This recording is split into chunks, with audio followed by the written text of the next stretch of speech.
Hello friends, मेरा नाम है आनंद मोहन। मेरे channel back to the basics पर आप सभी का स्वागत है।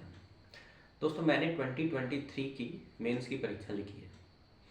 24 सितंबर को लास्ट मेंस था और आज हो गया लगभग 21 नवंबर।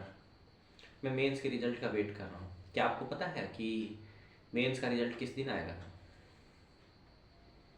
मुझे उम्मीद है आपको नहीं पता होगा।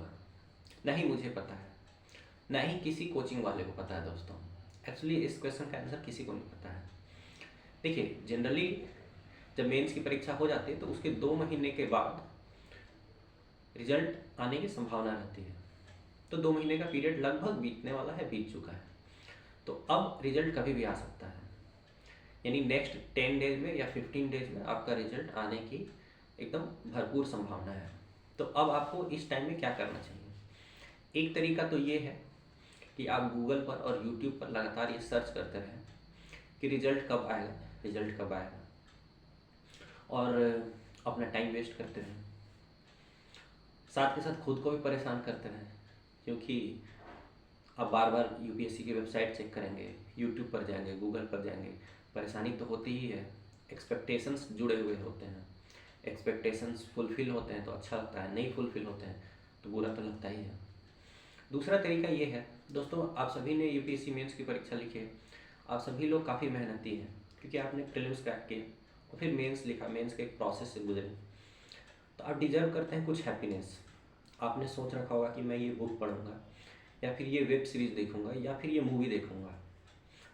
उसका बेस्ट टाइम यही है, क्योंकि क्या है, एक बार रिजल्ट आ गया, दोनों ही कंडीशन में अगर आपका मेंस क्लियर नहीं होता है, फिर से आप रेस में आ जाएंगे। प्रीलिम्स, मेंस, इंटरव्यू, तीनों के रेस में आ जाएंगे और फिर आपको उसकी तैयारी करनी ही पड़ेगी, क्योंकि ऑलरेडी आप एक सीरियस एस्पिरेंट है, आपने ये प्रूव कर दिया है। तो आप हार तो मानेंगे नहीं। दूसरा, मान लीजिए आपकी आपका क्लियर हो जाता है, फिर आपको डैट 2 भरना है, फिर इंटरव्यू के लिए तैयारी करनी है।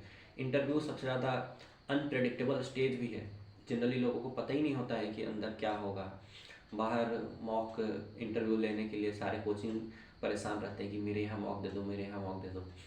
आपको कुछ समझ नहीं आता। सभी कोचिंग बोलेंगे कि मेरे यहाँ मॉक देने से इतना अच्छा नंबर आता है, इतना अच्छा नंबर आता है। मतलब तरह तरह की वहाँ से परेशानी एक शुरू हो जाती है, एक नई रेस शुरू हो जाती है। तो आप उस रेस का हिस्सा बन जाएंगे, फिर आपको ये अपने लिए जो समय मिला है वो आपसे चला जाएगा। तो मैं तो यही कहूँगा कि जब तक रिजल्ट नहीं आता है माफ़ कीजिएगा, जब तक रिजल्ट नहीं आता तब तक आपने अपने लिए कुछ भी सोच कर रखा हो। चाहे आपने सोचा हो कि चलो मैं घूम के आऊँगा बनारस या पटना, मुंबई, जहाँ भी, गोवा, या कोई मूवी देखूँगा, या फिर दोस्तों से मिलकर आऊँगा, या फैमिली के साथ टाइम स्पेंड करूँगा, या अपने डॉग के साथ टाइम स्पेंड करूँगा। सबकी अपनी अपनी हॉबी है, उस पर कुछ समय दे लीजिए, क्योंकि आगे इंटरव्यू में भी ये जो आपका एक्सपीरियंस है वो काम आएगा दोस्तों। और ये टाइम आपको दोबारा नहीं मिलने वाला है, क्योंकि एक सीरियस एस्पिरेंट की लाइफ में जब रेस नज़दीक रहती है तो वो जनरली अपने हॉबीज़ के साथ सबसे पहले तो वो सेक्रीफाइस करता है। जैसे मेरी हॉबी है बैडमिंटन खेलना, तो जनरली मैं अभी के टाइम में मैं 2.5-3 घंटे खेल रहा हूँ। जैसे रिजल्ट आ जाएगा मैं तुरंत उसको घटा करके 1 घंटे पे आ जाऊँगा। कभी कभी ज़्यादा फंसा हुआ रहा तो खेलने ही नहीं जाऊँगा। तो ये फर्स्ट चीज़ होता है दोस्तों। आप भी करते हैं ऐसा, कोई इसलिए कि मतलब मैंने ही ये सेक्रीफाइसेस किए हैं। आप सभी लोगों ने सेम टू सेम सेक्रीफाइसेस और इससे बड़ी से बड़ी सेक्रीफाइस की है। तो ये जो टाइम है ये गोल्डन पीरियड है। जब तक रिजल्ट नहीं आता है तब तक आपको कोई नहीं फोर्स कर रहा है कि पढ़ो ही पढ़ो या फिर इस रेस में भागो ही भागो। एटलीस्ट इस टाइम को आप लोग इन्जॉय करिए। हाँ, अगर आप तैयारी शुरू करना चाहते हैं, सीरियस तैयारी, तो भी कर सकते हैं, उसमें कोई प्रॉब्लम नहीं है।